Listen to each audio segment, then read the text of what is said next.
एक रात सेठ धनलाल को सपना आया। सपने में एक भूत प्रकट हुआ और उसने सेठ से कहा, तुम बहुत लालची हो, लेकिन तुम्हारे लिए एक अवसर है। अगर तुम जंगल में जाकर एक विशेष स्थान पर खुदाई करोगे तो तुम्हें वहां बहुत खजाना मिलेगा। सेठ का लालच जाग गया। वह सुबह उठते ही जंगल की ओर चल पड़ा। वह सपने में बताए गए स्थान पर पहुंचा और खुदाई शुरू की। कुछ ही देर में उसे एक भारी बर्तन मिला। उसके चेहरे पर खुशी की चमक आ गई। उसने सोचा कि अब तो उसकी दौलत दोगुनी हो जाएगी। उसने बर्तन खोला तो उसमें वाकई में खजाना था, जिसे चोरों ने वहां छुपा रखा था। सेठ जैसे ही खजाना लेकर वहां से जाने को हुआ, 4 चोर वहां आ पहुंचे।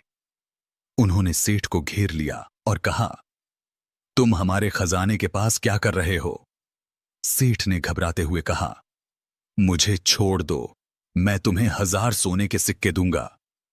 चोरों ने हंसते हुए कहा, तुम जैसे कपटी इंसान का क्या भरोसा? जो भगवान से कपट कर सकता है वह हमसे भी धोखा कर सकता है।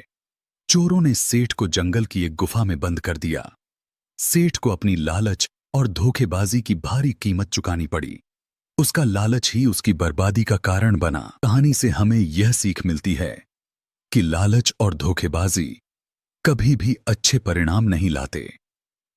जो व्यक्ति भगवान से भी छल करता है वह समाज और जीवन में कभी भी सफलता नहीं पा सकता। जब हम अपने लालच के कारण सही रास्ते से भटक जाते हैं तो अंततः हमें अपने ही कर्मों का फल भुगतना पड़ता है। हमें हमेशा ईमानदारी और सच्चाई के मार्ग पर चलना चाहिए, चाहे परिस्थिति कैसी भी हो वह।